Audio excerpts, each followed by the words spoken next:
Bom dia, pessoal.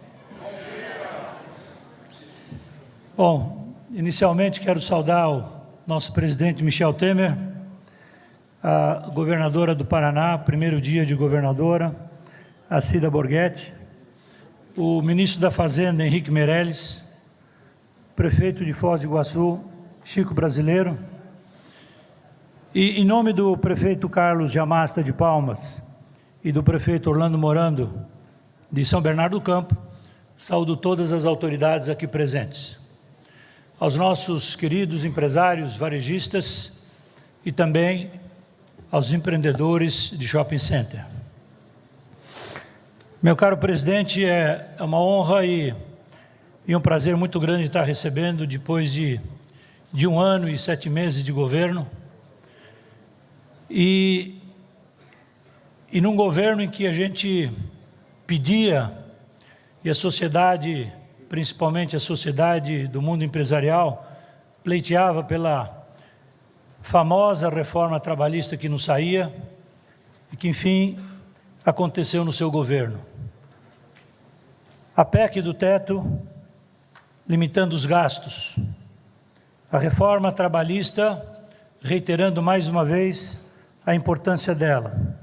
A liberação de recursos do FGTS das contas inativas, PIS/BASEP, também liberado. E a reforma do ensino médio. Em tão pouco tempo,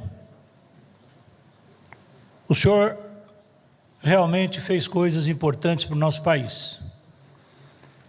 Mas, presidente, o senhor tem ainda alguns meses de gestão e eu não poderia deixar de falar um pouco do nosso setor.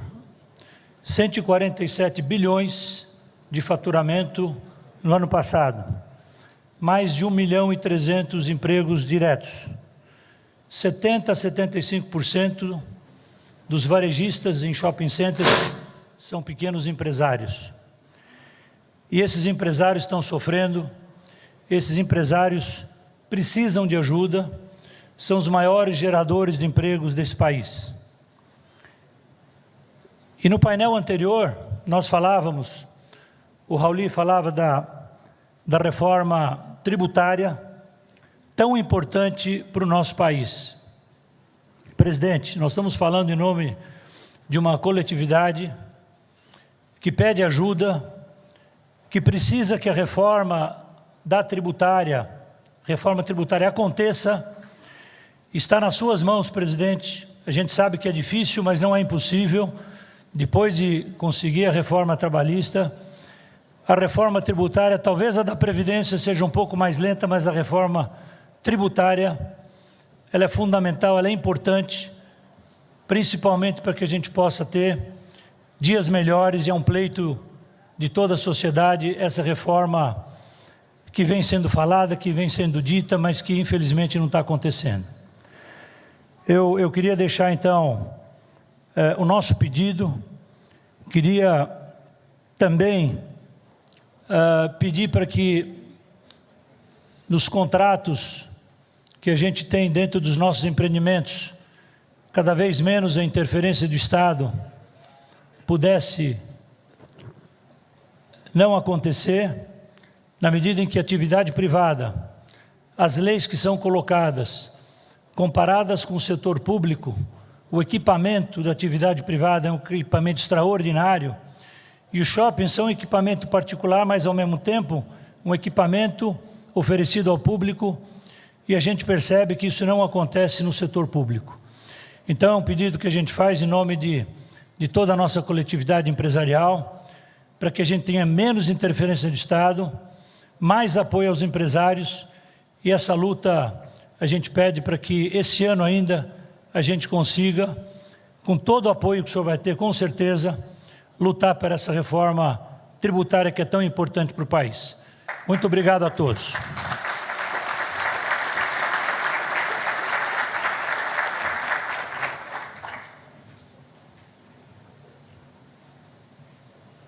Para uso da palavra, neste momento, o prefeito de Foz do Iguaçu, Chico Brasileiro.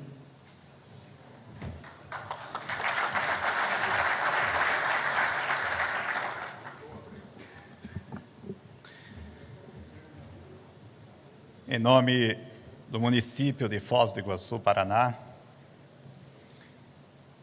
queremos agradecer e cumprimentar a presença de Sua Excelência Presidente da República, Michel Temer.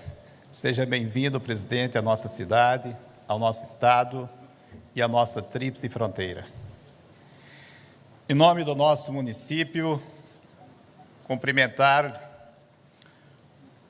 ao Shopping por sediar esse evento aqui em Foz do Iguaçu. Cumprimentar a nossa digníssima governadora, nossa querida governadora Cida Borghetti, a qual tem uma estima muito especial por nossa região de fronteira.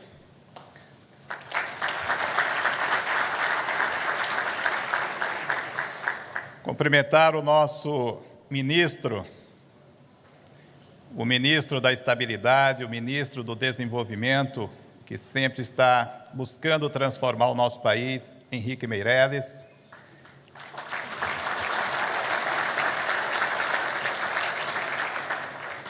Os nossos deputados, Ricardo Barros, que foi nosso ministro da Saúde, aliás, um ministro exemplar na gestão da saúde pública do Brasil.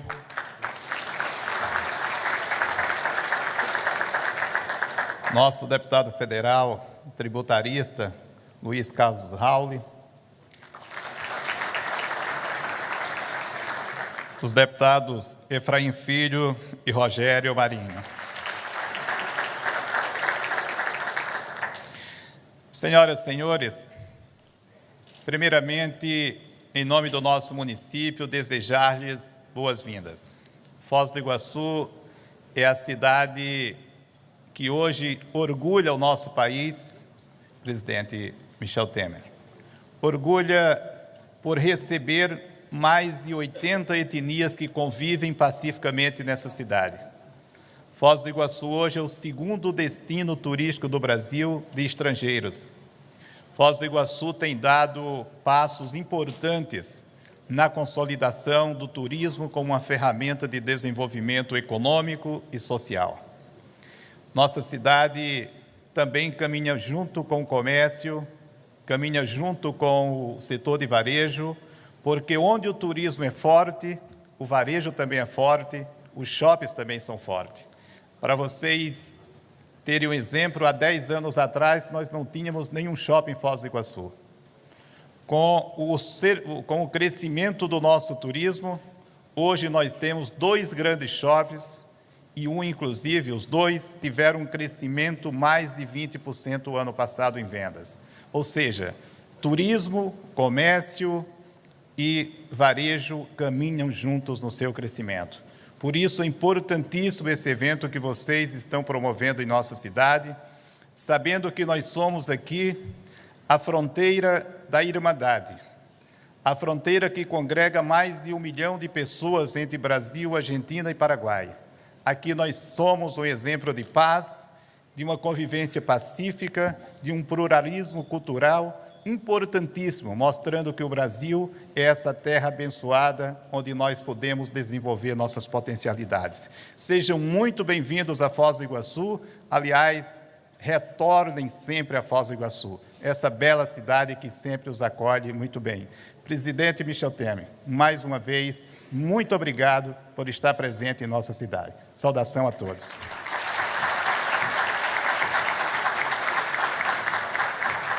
Neste instante, ouviremos as palavras do ministro de Estado da Fazenda, Henrique Meirelles. Muito obrigado. Satisfação enorme estar aqui. Gostaria, inicialmente, de cumprimentar o presidente Michel Temer pela presença, pela liderança e por tudo que tem feito pelo nosso país. Cumprimentar a governadora Cida Borghetti, a quem eu saúdo particularmente nesse seu início de nova jornada, deputado Ricardo Barros, os deputados federais Efraim Filho, Luiz Carlos Raul, Rogério Marinho, o senhor Chico Brasileiro, prefeito de Foz do Iguaçu, o senhor Nabil Chayuni, presidente da Associação Brasileira de Lojistas de Shopping, senhoras e senhores, empresários do setor, de fato, é uma satisfação enorme estarmos aqui hoje. O Brasil está vivendo um momento particularmente importante agora.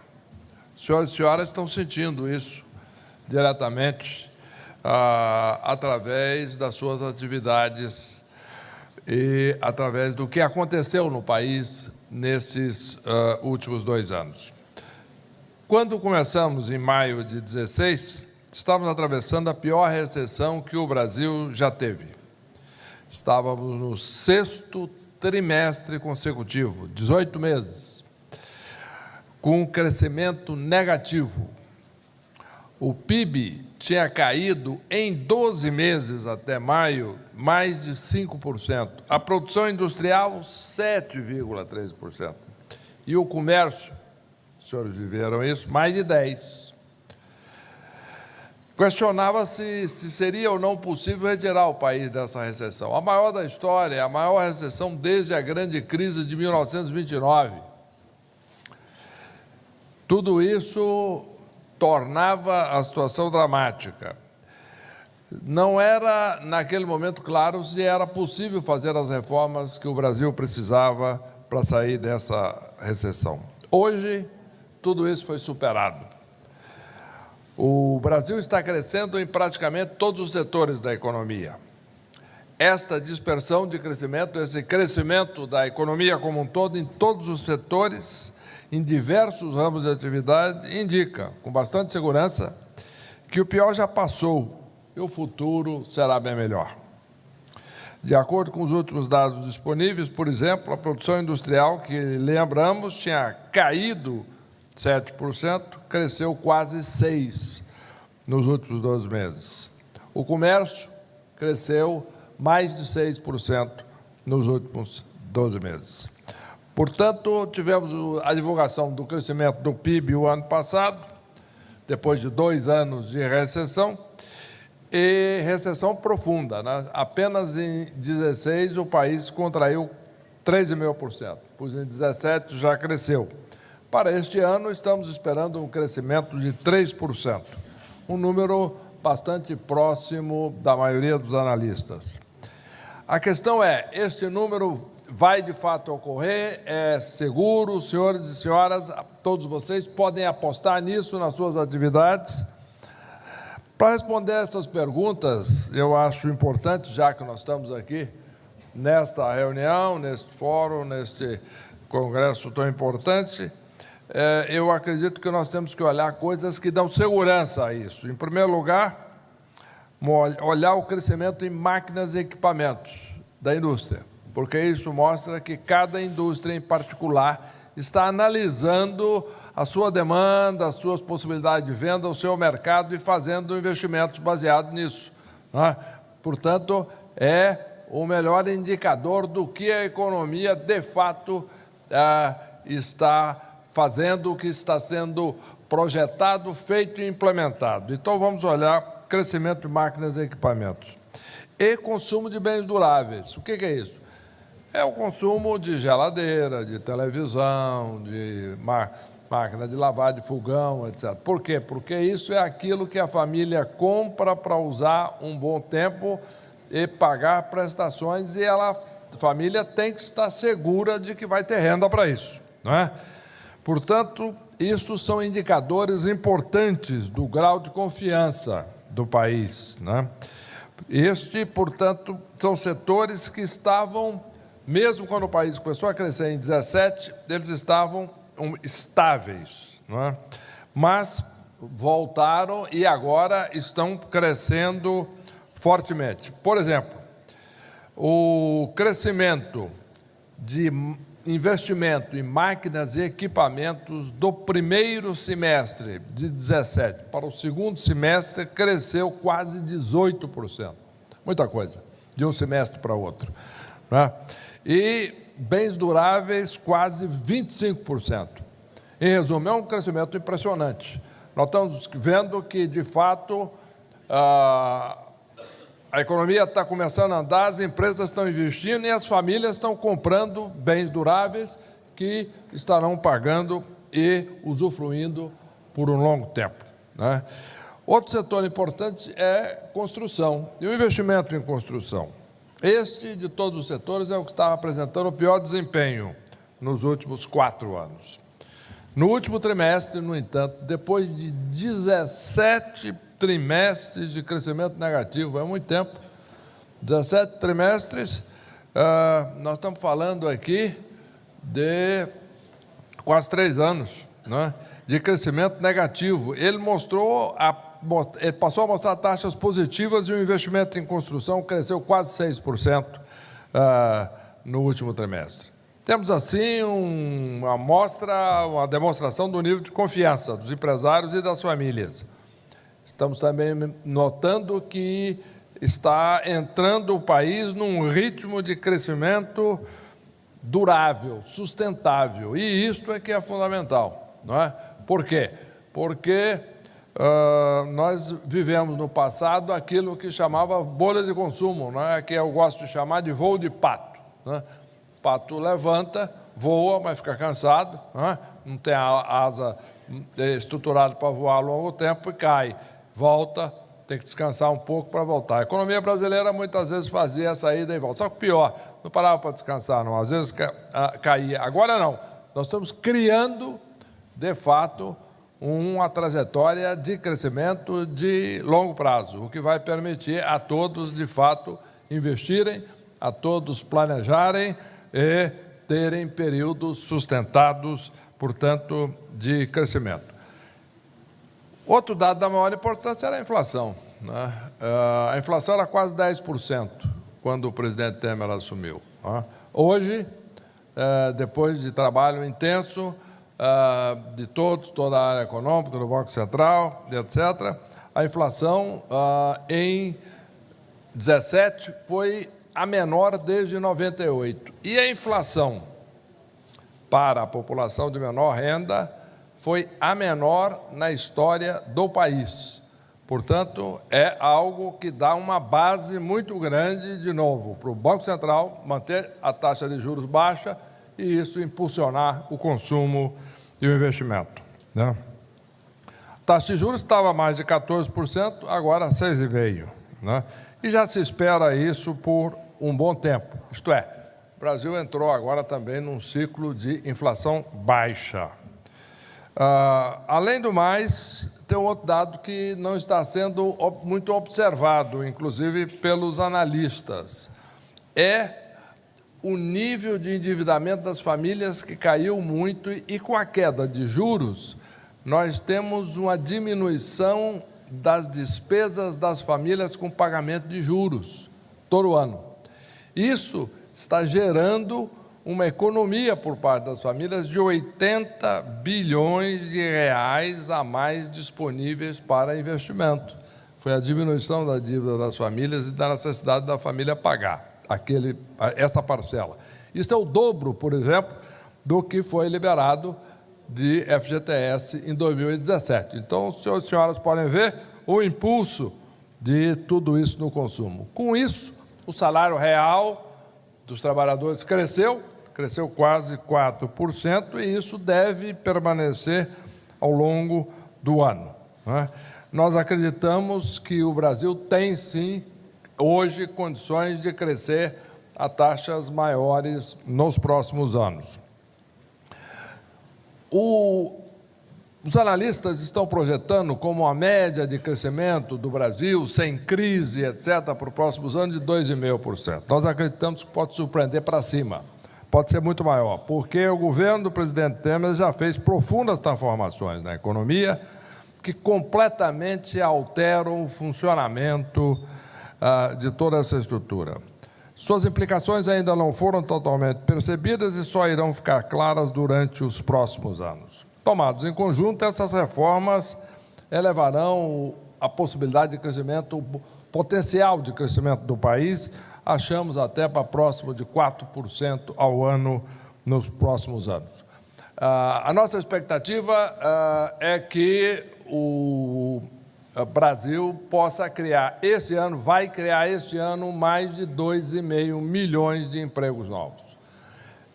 Uma massa de pessoas que vão começar a trabalhar e que vão, primeiro, ter capacidade de consumir a mais. Segundo, e muito importante, o emprego é a melhor política social que existe.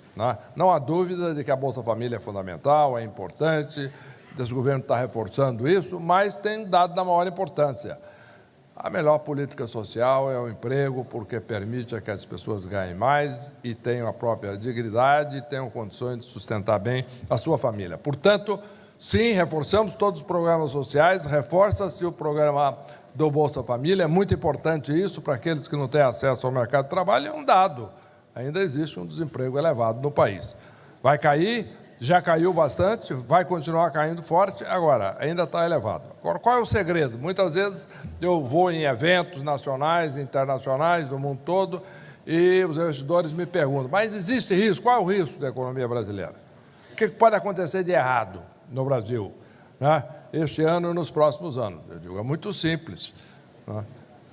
Nós teremos que ter continuidade dessa política econômica, desse ímpeto reformista, desta modernização do país nos próximos anos.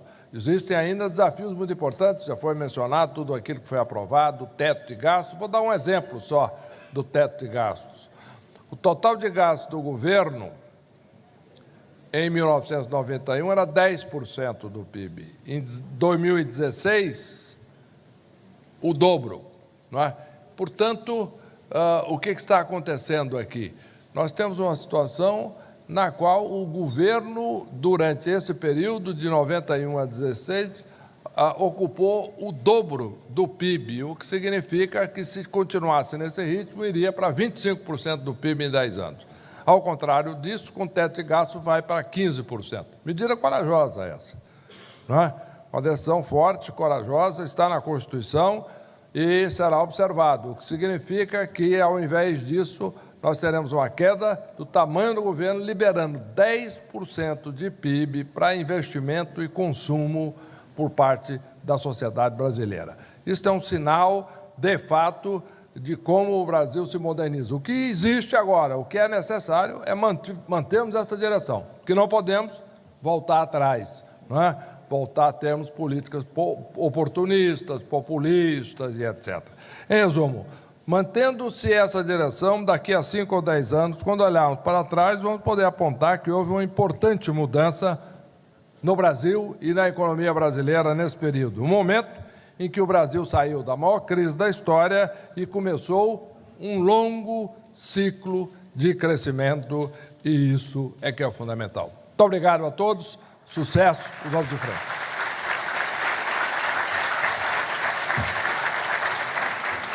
A seguir, convidamos a fazer o uso da palavra a governadora do Estado do Paraná, Cida Borghetti. Bom dia a todos. Em nome do Estado do Paraná, queremos dar as boas-vindas ao presidente Michel Temer. Uma grande honra recebê-lo em nosso estado, em especial na belíssima cidade de Foz do Iguaçu. Seja sempre bem-vindo, presidente Michel Temer. Cumprimento o presidente da Associação Brasileira de Lojistas de Shopping e Varejo, ao SHOP, Nabil Sayum.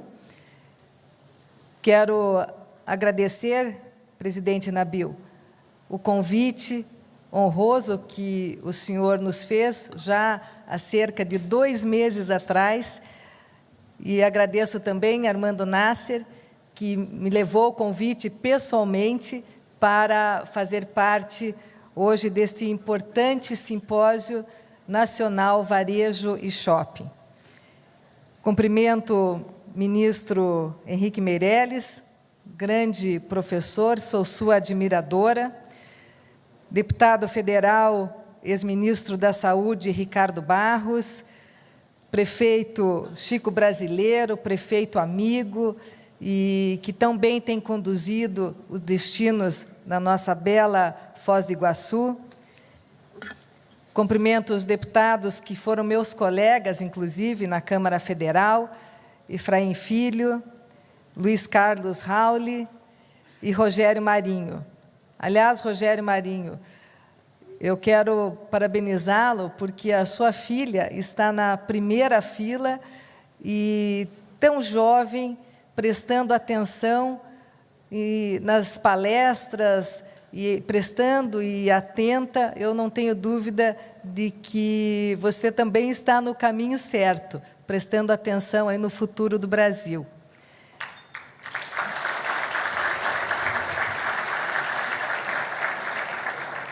Quero saudar o nosso secretário de Estado da Segurança Pública, delegado Júlio Reis.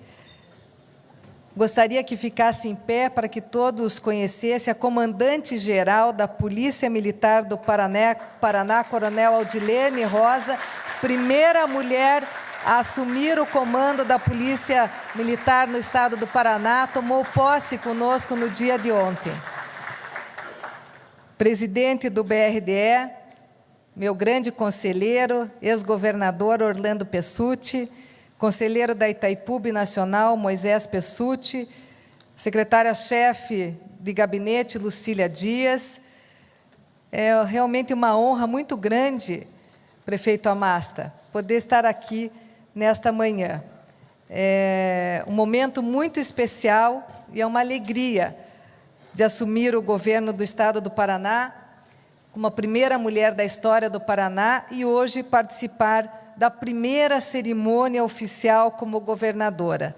Agradeço a oportunidade e gostaria de aqui firmar alguns compromissos com a classe tão importante, né, a classe varejista do Brasil, que emprega, que gera oportunidade e gera renda às famílias.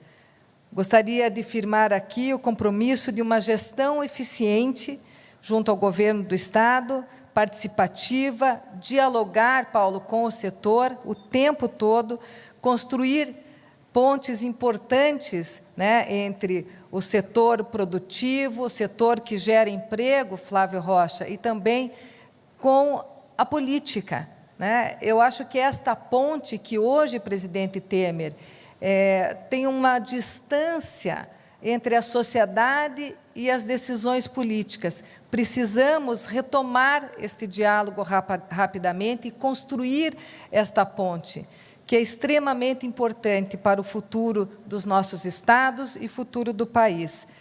Uma parceria incondicional com o setor produtivo, colocar à disposição todos os técnicos do governo para ajustar o discurso e caminhar no desenvolvimento. O Paraná é um estado eminentemente agrícola, o setor produtivo é muito forte. Então, gostaria aqui de registrar um programa importante do governo do Paraná, que é o Paraná Competitivo, que foi iniciado à época em que o nosso deputado federal, Luiz Carlos Rauli, estava secretário da Fazenda, o ministro Ricardo Barros, deputado federal, estava secretário da Indústria e Comércio, e idealizaram e iniciaram o programa Paraná Competitivo, o maior programa de geração hoje de emprego e renda. 45 bilhões de reais já investidos nesse programa e milhares de empregos pelo Paraná todo. Vamos ampliar o programa Paraná Competitivo. Gostaria também de aqui firmar os nossos compromissos com a cidade tríplice fronteira, a cidade de Foz do Iguaçu. Presidente Temer, o aeroporto de Foz do Iguaçu, já com recursos, inclusive, alocados para a ampliação da pista, modernização do aeroporto, para que aviões, para que voos internacionais vindos dos Estados Unidos e da Europa possam, sim, chegar ao nosso aeroporto de Foz do Iguaçu, bem como uma reivindicação muito antiga da cidade de Foz do Iguaçu, que é a BR das Cataratas, a 469, que inclusive já tem recursos da bancada federal, 50 milhões de reais já carimbado. O projeto Itaipu e o Fundo Iguaçu já doaram o projeto, já tem a licença ambiental. É importante, 14 quilômetros aproximadamente, não é, prefeito Chico? E seria de grande importância para toda esta região. Importante também, foi falado aqui, falamos da ponte, dessa ligação entre a sociedade e a política, mas importante, lembrei aqui, da segunda ponte que liga Foz do Iguaçu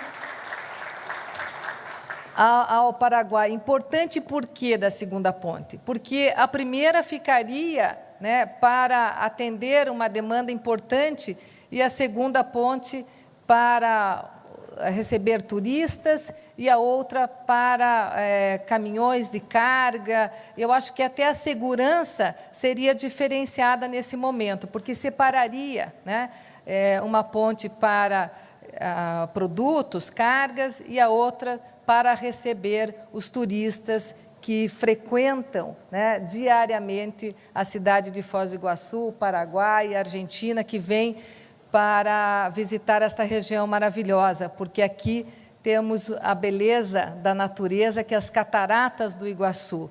É um cartão postal para o mundo, Foz do Iguaçu para o mundo, o Paraná e o Brasil para o mundo.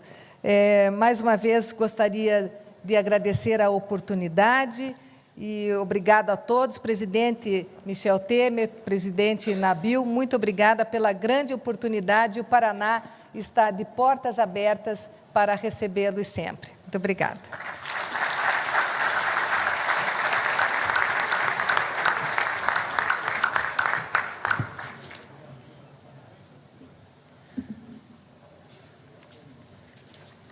Senhoras e senhores, com a palavra, o presidente da República, Michel Temer.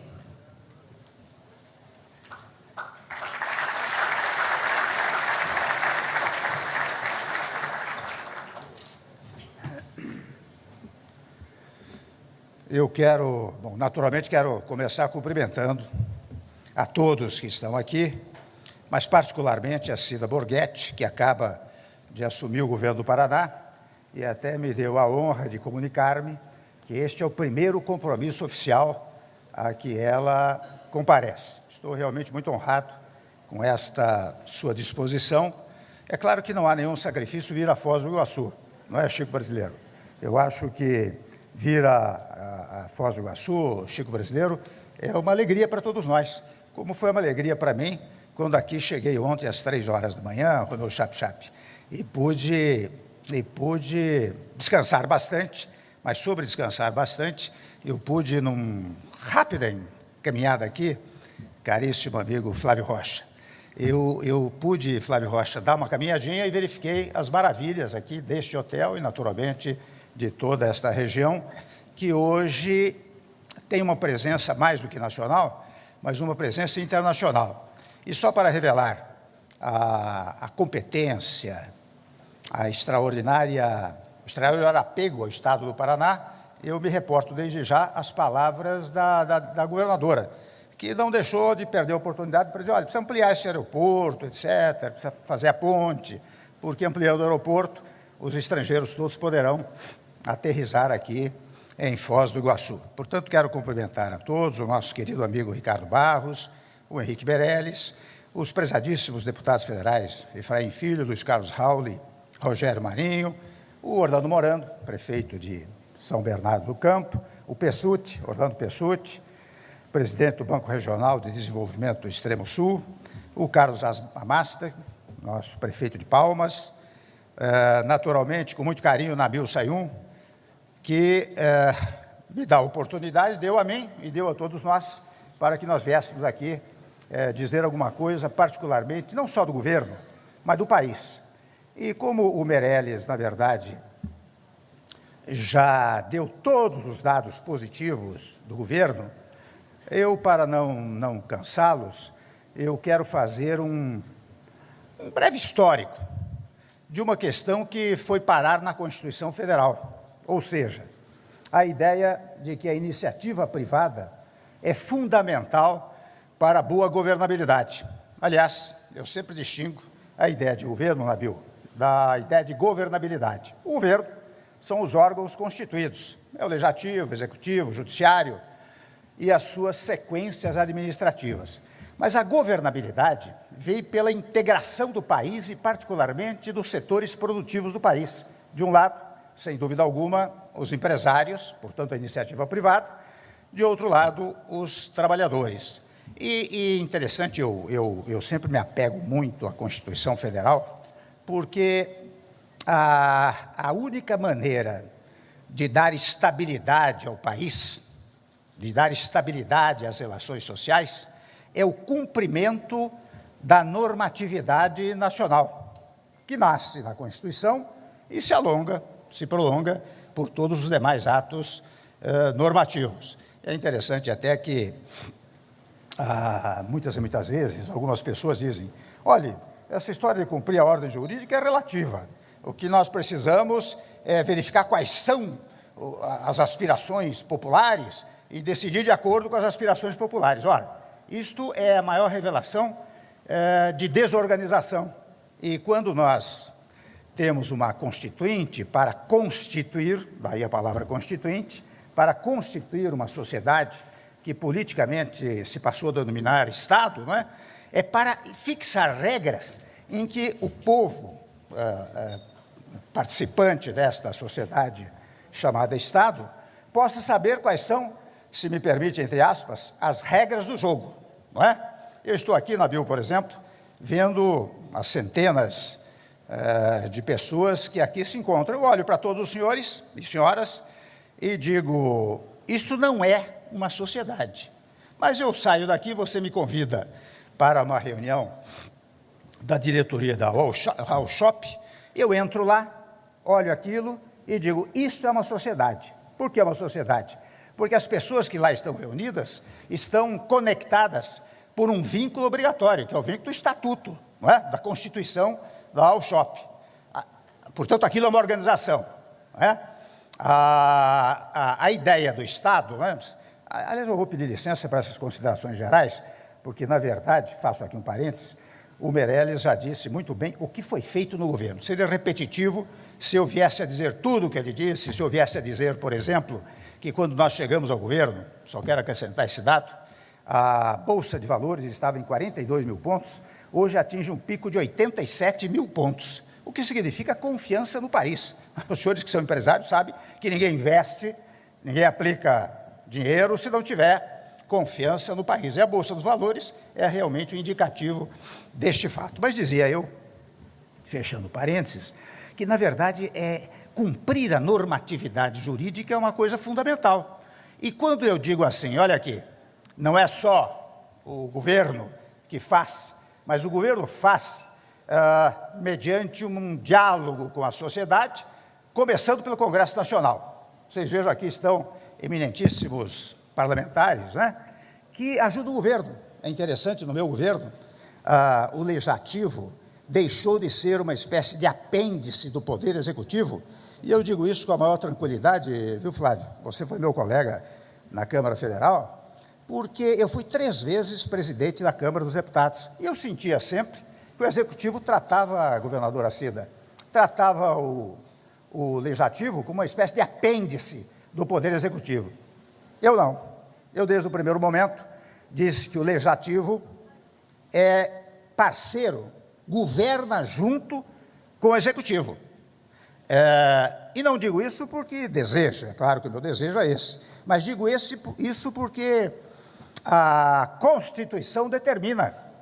E nós somos autoridades constituídas, não somos autoridades titulares do poder, nós somos autoridades exercentes do poder, que é outra coisa, porque quando nós abrimos a Constituição, nós vemos que o poder não é nosso, não é meu, não é do Legislativo, não é da governadora, o poder é do povo. Então, nós exercemos o poder em nome do povo. Ora bem, se nós exercemos o poder em nome do povo, volto a dizer, nós temos que trazer um outro tópico constitucional que manda prestigiar, Nabil, a iniciativa privada, não é? E voltando ao tema desta organização, É interessante, é uma coisa tão antiga, meus amigos e minhas amigas, que os latinos já diziam o seguinte: ubi societas, ibi jus. Ubi jus, ibi societas. Onde está a sociedade, está o direito. Onde está o direito, está a sociedade. Portanto, falar-se em sociedade desorganizada é, digamos assim, uma contradição nos próprios termos. Porque se eu falo em sociedade, eu estou falando em um organismo que está ligado por uma normatividade jurídica, como é o caso do Estado brasileiro. Por isso que tudo está na Constituição Federal. E eu digo isso para ressaltar, mais uma vez, que, em obediência ao texto constitucional, nós temos que prestigiar enormemente a iniciativa privada. Até se me permitem, eu faço um brevíssimo histórico. É interessante que na história administrativa do Brasil, nos primeiros momentos da Constituição 91, 34, 37 e até mesmo 46, havia apenas a administração direta, não é? Tanto na União, como nos estados e nos municípios. Mas, ao depois, as pessoas perceberam que era preciso agilizar a prestação administrativa e criaram-se, então, as chamadas autarquias. Depois das autarquias, caminhou-se mais e verificou-se que era preciso criar empresas que fossem mais ágeis e que pudessem até utilizar-se da legislação privada. Daí é que nasceram as empresas públicas e sociedades de economia mista, para agilizar a prestação administrativa.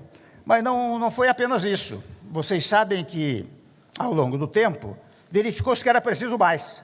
Era preciso transferir atividades tidas como públicas para o setor privado. E daí é que nasceram as concessões, autorizações e até as privatizações. Nós até, no nosso governo, nós criamos um organismo especial para cuidar das privatizações, na convicção mais absoluta de que o poder público não pode e não deve fazer tudo que a sociedade precisa. Então, quando o governo tem sucesso porque traz para o seu interior, como parceiro também, a iniciativa privada. E, particularmente, esta iniciativa representada pelos senhores e pelas senhoras que aqui estão, porque é interessante, vamos dizer assim, as grandes indústrias, né? Os grandes produtores têm pouco contato com o povo. Eles produzem aquilo, passam para revendedores, etc. Mas aqueles que trabalham no varejo, nas lojas, nos shoppings, né? No shopping especialmente, né?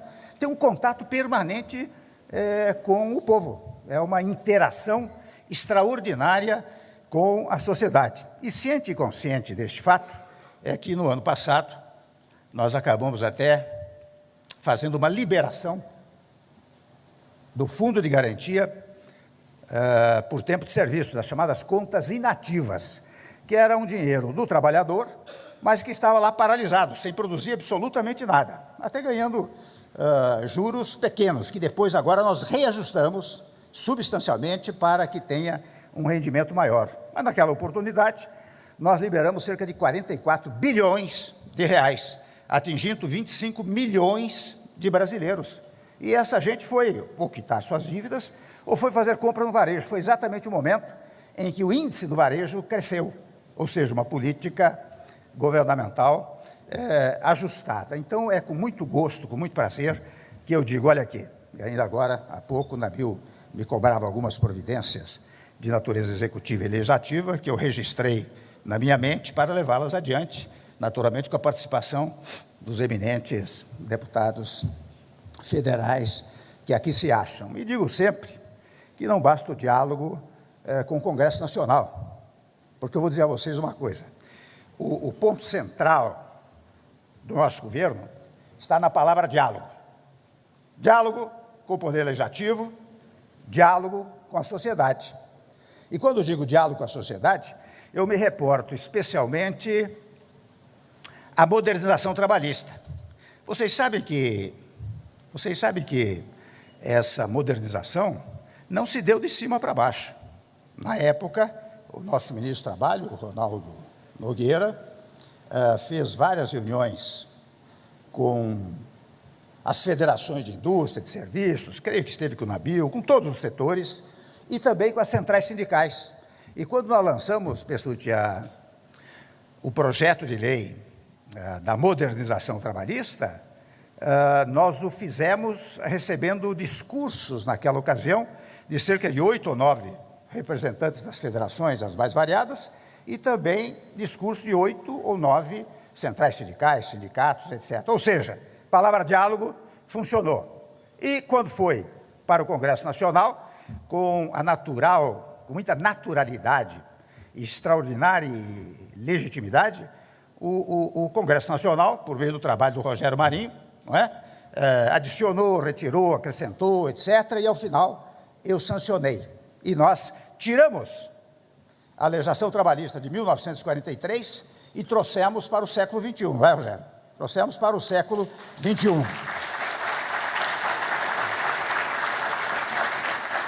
E trazendo-a para o século XXI, nós verificamos o que está acontecendo. Nesses últimos 4 meses, o Meirelles já salientou, nós pegamos o Brasil numa recessão profunda, uma dificuldade estupenda.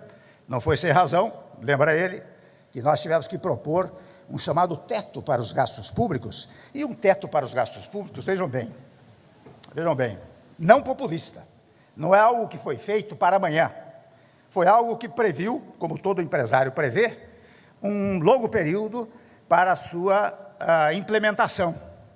Por que é que eu digo isso? Porque quando apanhamos o governo, havia um déficit de 179 bilhões de reais. E claro que nós tínhamos absoluta convicção de que não poderíamos enganar a opinião pública, dizendo, bom, fazemos por 1 ano, 2 anos, e daí está liquidado. Não. Nas previsões todas, isso pode levar até 20 anos.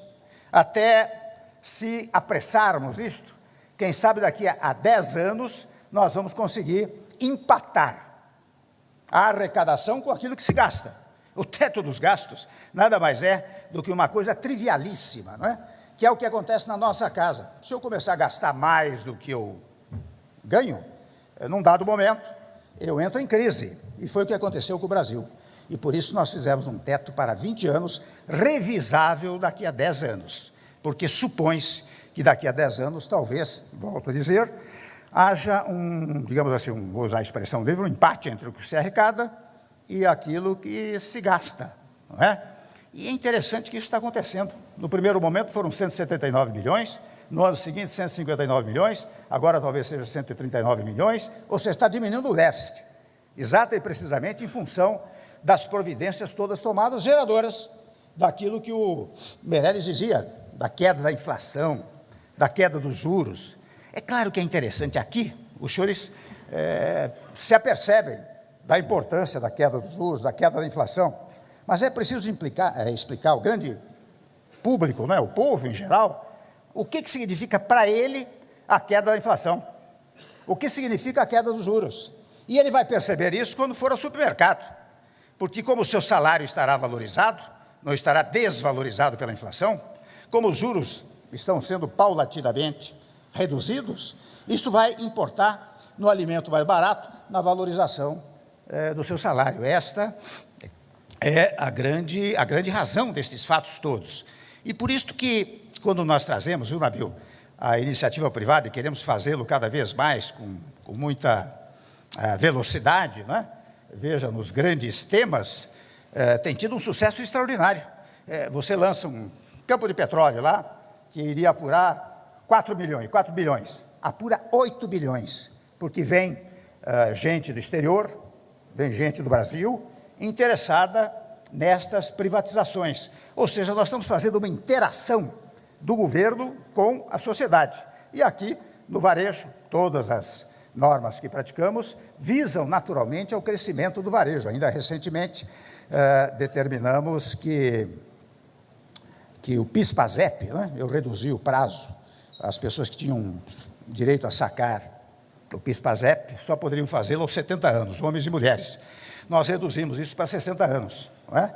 E isso está fazendo com que as pessoas possam sacar o seu PIS/PASEP, que vai redundar, muito provavelmente, já está redundando, num aporte na economia de 7 a 8 bilhões de reais. Isso, meus amigos, vai para o varejo, não tem a menor dúvida disso, né?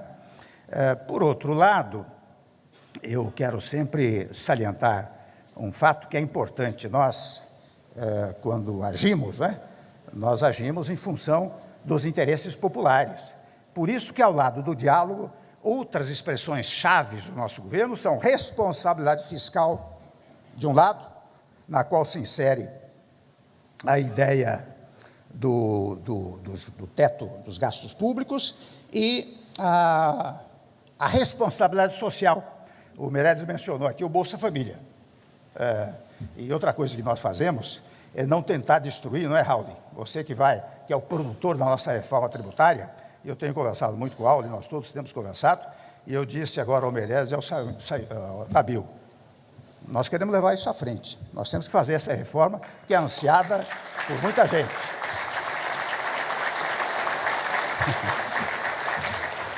Precisa fazer uns ajustezinhos só, viu, Raul? Mas nós vamos levar adiante. Bom, mas o fato é que tudo isso tem que dar segurança jurídica, não é? Segurança jurídica. Até na questão do cartão de crédito, Ana Bíblia, nós fizemos umas modificações aí, muito saudáveis para a área que os senhores trabalham, não é? Havia umas dificuldades operacionais que estão sendo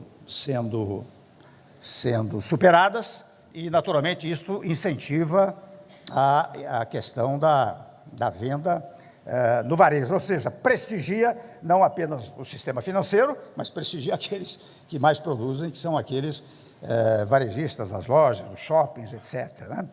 Então, esta segurança jurídica, e por isso que eu falei no início, da necessidade de nós termos ciência e consciência da importância de cumprirmos rigorosamente o que a ordem jurídica determina, não é? Eu faço um contrato qualquer, eu sei quais são os meus deveres e meus direitos. Por isso que não se pode a todo momento alterar a ordem jurídica. É interessante, viu, que especialmente, viu, Flávio, em matéria tributária, a cada nova modificação, não é, dá uma insegurança jurídica. E isto gera um problema que é aumentar a litigiosidade social. Por que eu falo que aumenta a litigiosidade social? Porque todos aqueles que se sentem prejudicados, ou preventivamente ou repressivamente, vão ao judiciário e naturalmente, entopem o judiciário de questões as mais variadas. Se nós tivermos um sistema mais simplificado, evita-se até a oneração do Poder Judiciário. Eu dou exemplo aos senhores. Há tempos atrás, cerca de 24, 25 anos atrás, houve aquela questão dos planos econômicos, né? Olha, minha gente, aquilo rodou 24, 25 anos, mais de 1.200.000 processos judiciais, já todos paralisados no Supremo Tribunal Federal, e não se resolvia. Eu chamei a nossa advogada-geral da União e disse, converse com o Supremo, eu quero liquidar esse assunto no meu governo. E não teve dúvida nenhuma. Nós liquidamos o assunto, fizemos um grande acordo, e isto tudo vai trazer um grande aporte, bilhões de reais, para as pessoas que vão sacar os seus valores acordados por este acerto entre a União Federal e o Poder Judiciário. São bilhões e bilhões de reais que vão para onde? Vão para a economia. E seguramente vão, eu espero que todos estejam batendo na porta dos lojistas, dos shopping centers, para dizer, eu vim aqui trazer o dinheiro que o governo federal liberou neste momento para todos nós, depois de 24 anos de uma litigiosidade social e judicial extraordinária. Ademais disso, também não quero me alongar muito, mas estou aproveitando, está todo mundo em silêncio, vou aproveitando, né? Mas eu quero dizer o seguinte,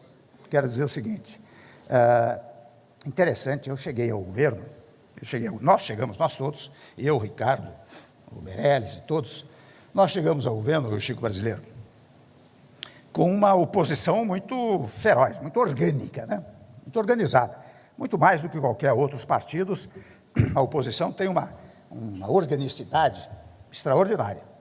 E nós enfrentamos essa oposição, e para fazê-lo, interessante, nós aplicamos um programa de governo, um programa acidentalmente feito, porque quando eu ainda era vice-presidente, nós lançamos, e eu estive falando a Secov até a propósito disso, nós lançamos um programa chamado Ponte para o Futuro, que era, aliás, muitas vezes elogiado pelo nosso querido Flávio Rocha, né? Nós lançamos esse programa como colaboração ao governo, mas não sei por que razão. O fato, viu, Efraim, do Rogério, é que o governo viu isso como um gesto de oposição, quando na verdade era um gesto de colaboração.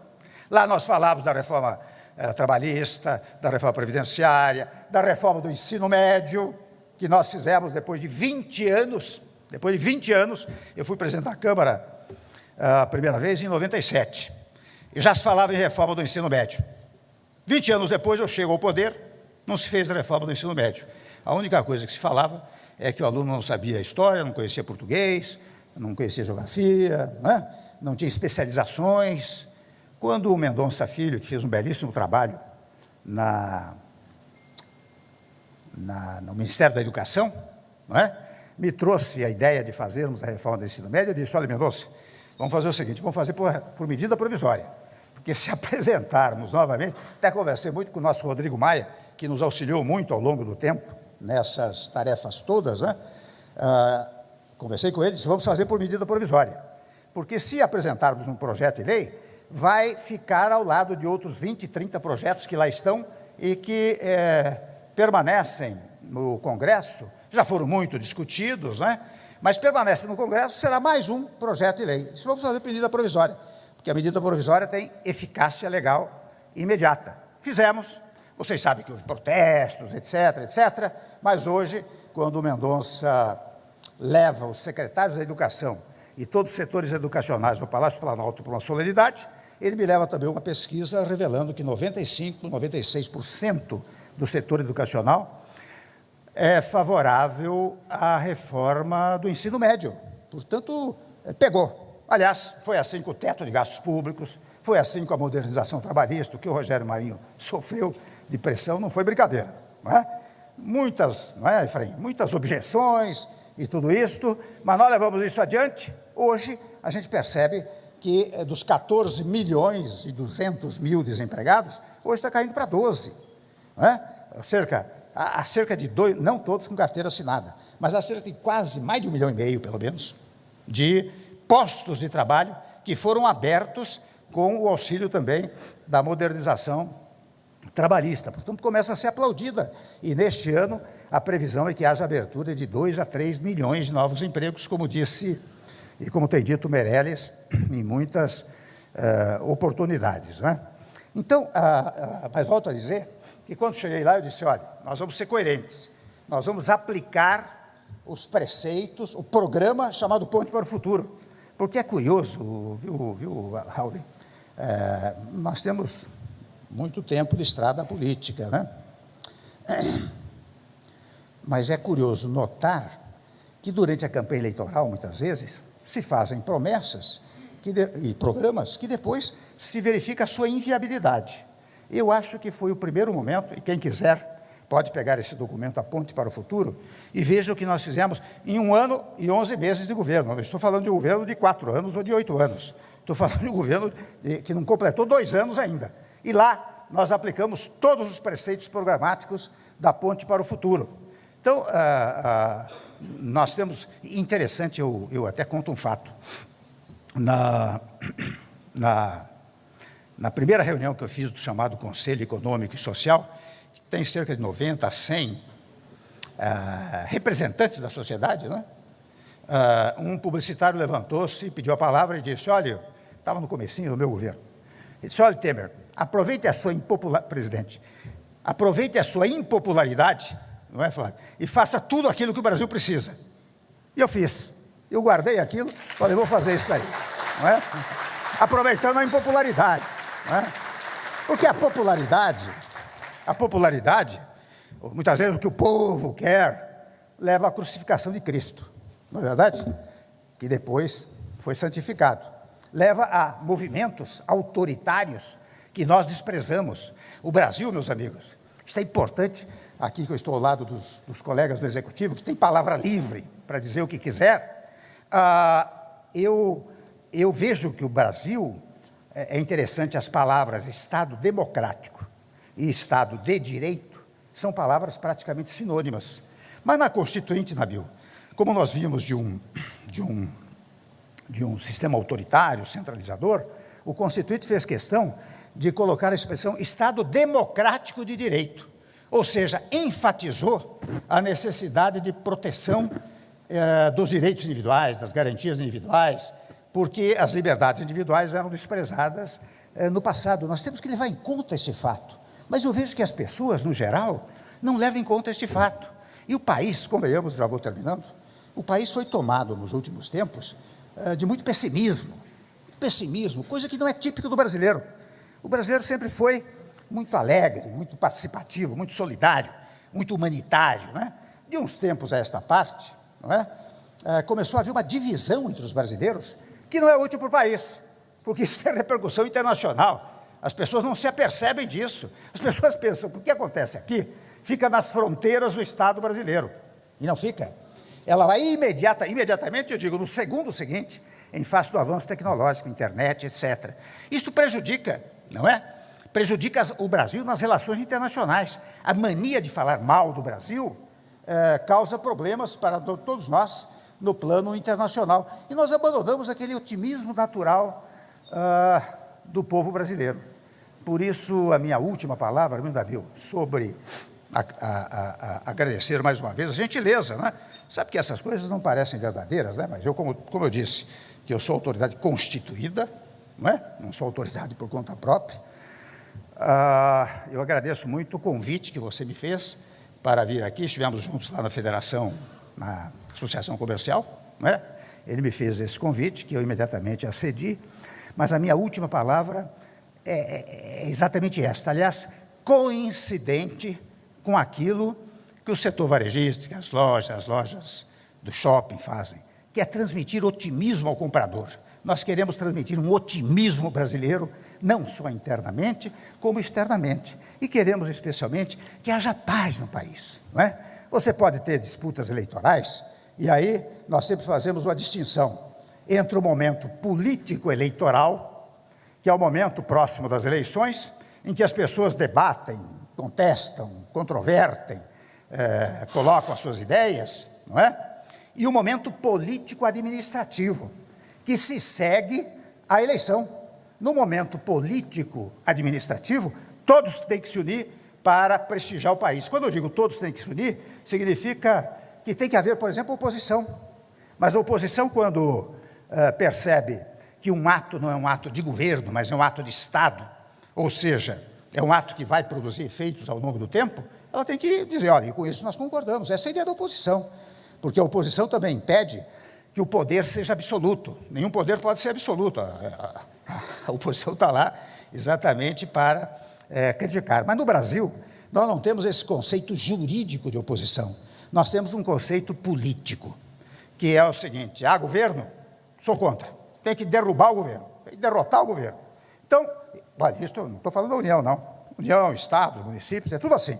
A nossa cultura, a nossa compreensão de oposição e de situação é uma compreensão política, não é uma compreensão jurídica. A compreensão jurídica há de ser esta que eu estou aqui mencionando. De modo que, muitas e muitas vezes, eu vou aos locais e aproveito para fazer uma espécie de pregação, não é? Para dizer, olha, nós precisamos mudar a cultura do Brasil, e especialmente fazer o que os senhores e as senhoras fazem permanentemente no seu cotidiano, nas suas lojas, nos seus empreendimentos. Falar bem do Brasil para aqueles que vão comprar, e falar bem do Brasil de modo que repercuta no plano internacional. Das felicidades a vocês. Pessoal, eu pedi autorização. O presidente vai responder a 2 perguntas ele gentilmente cedeu, saiu um pouco do protocolo, mas acho que a gente tem que aproveitar essa oportunidade. Eu queria pedir para o Romeu Chapchap fazer uma primeira colocação, e depois o Enéas Salomone, que é presidente do Grupo Savoy, um grande parceiro, um grande amigo, e eles vão fazer, então, 2 perguntas. Vocês já estão com o microfone aí, né, Romeu? Então, por favor, e antes disso, registrar a presença do Paulo Somuti, nosso coordenador da UNEX, da União Nacional das Entidades de Comércio e Serviço, que tem ajudado muito aí a parceria junto com o governo federal. Então, Romeuzinho, vamos lá. Senhor presidente Michel Temer, é uma honra e um prazer poder estar aqui hoje e poder formular. Eu vou repetir algumas coisas que todos nós já sabemos, dito pelo seu trabalho, o trabalho da sua equipe.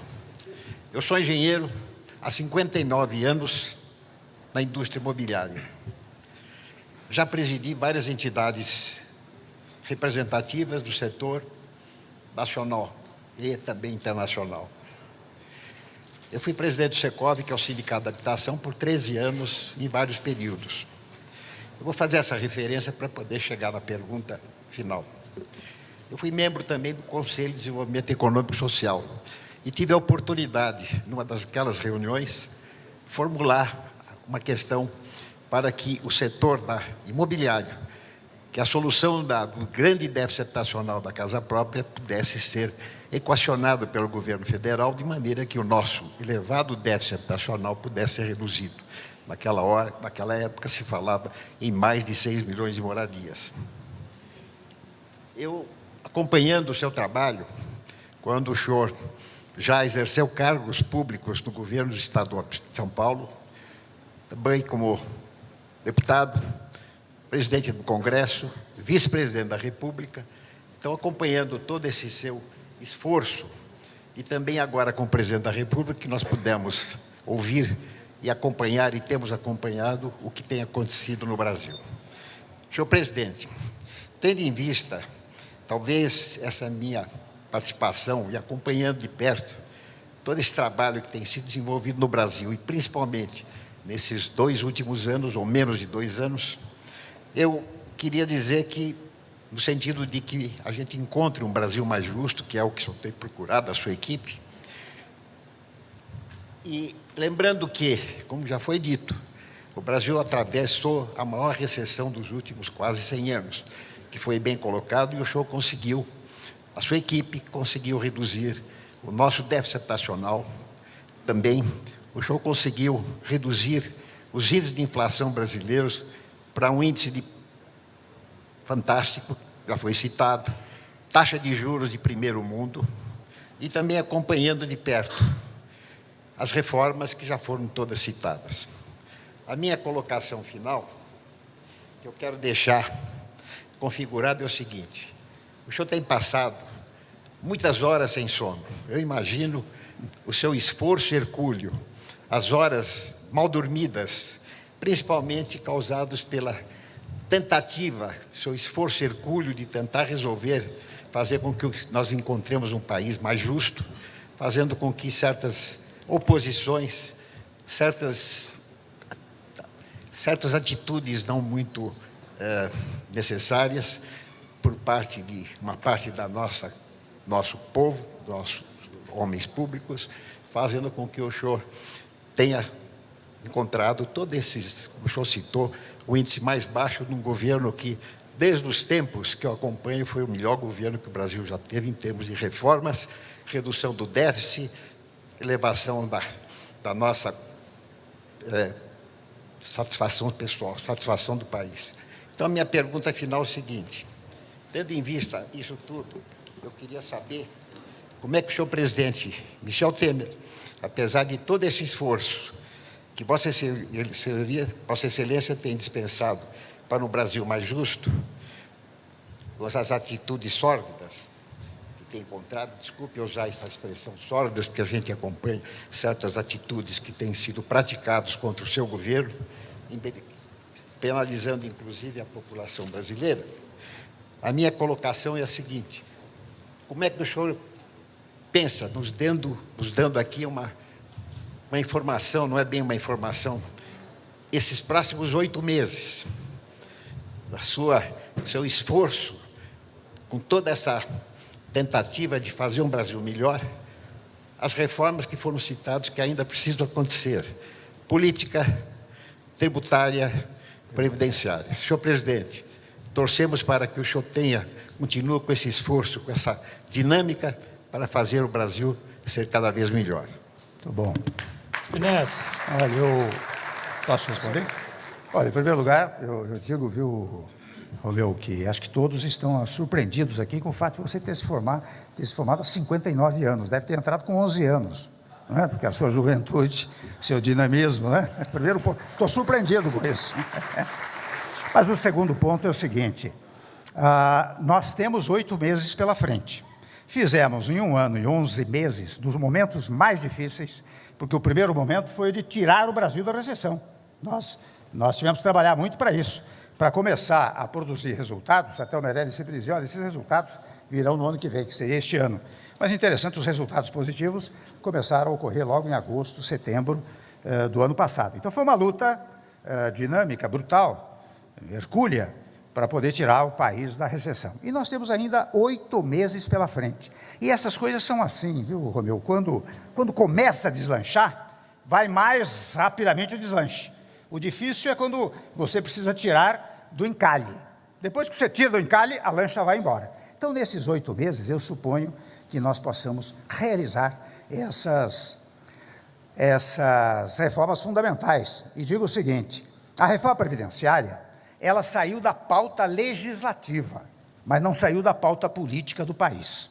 Não haverá um candidato a presidente, um candidato a governador, um candidato a deputado federal, um candidato a senador, que não vai ser indagado, como você acabou de indagar. O que é que você vai fazer com a Previdência Social? Já que neste ano nós tivemos, no ano passado, não é, Meirelles, um déficit de 280 bilhões de reais, a significar que no ano próximo talvez sejam 330 bilhões de reais.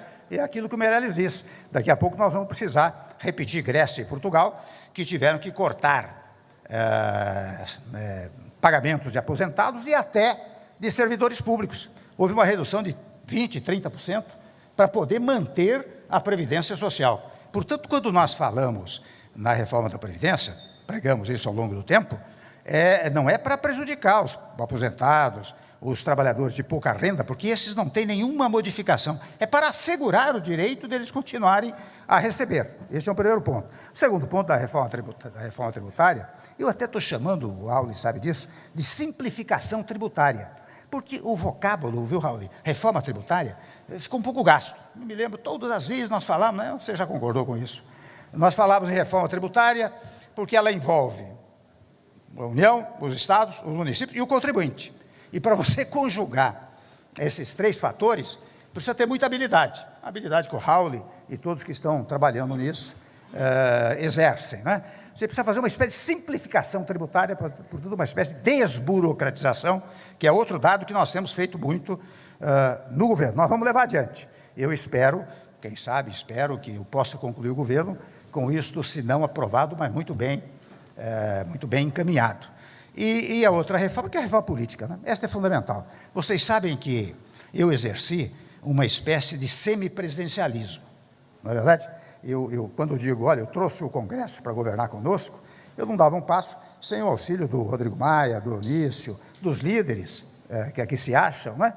Para exercitar esta coisa que supera aquela concepção de que a classe política é toda ruim, a classe política não, me perdoa a expressão, não vale nada. Isso nós precisamos recuperar. E se eu puder, um dia eu apresento um projeto de semipresidencialismo para 2022, não é? Porque as coisas vão se aprimorando de uma tal maneira que eu acho que nós podemos avançar. E podemos avançar para evitar exatamente certos traumas institucionais que costumam acontecer no presidencialismo e não acontecem no semipresidencialismo. Então, essas 3 reformas, para responder objetivamente as suas questões, nós estamos levando adiante. 8 meses é um prazo mais do que suficiente, sem embargo da questão eleitoral, mas o governo vai continuar a trabalhar. Nós temos em 8 meses, nós queremos pelo menos repetir o sucesso e as medidas, a quantidade de medidas que foram tomadas no 1 ano e 11 meses de governo. Enéas, por favor. Presidente, bom dia. Enéas Salomone, da Savoy Imobiliária. O senhor mostrou um olhar objetivo sobre as questões econômicas e um respeito sobre as instituições, naturalmente, em virtude da sua formação como advogado e uma influência constitucionalista, certamente. E nesse espaço de tempo agora que falta, que o senhor mencionou, acha que é possível tirar proveito para avançar um pouco mais? Porque se avançou nesse governo, mas se avançou pouco em virtude do passivo que existia. Mas avançou. Mas nesse espaço de tempo, acha que pode tirar proveito, como o senhor falou agora, nesse finalzinho? Eu acho que sim. Eu até penso que já pré-respondi a isso, porque aquela imagem que eu fiz da lancha encalhada quando ela sai do encalhe, ela vai embora com muito mais rapidez.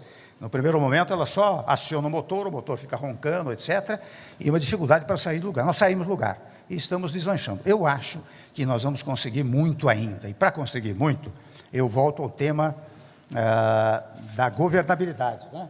Eu volto ao tema da governabilidade, que é preciso esta integração do poder público, a iniciativa privada e com o apoio da sociedade brasileira. Eu tenho certeza que nós vamos conseguir.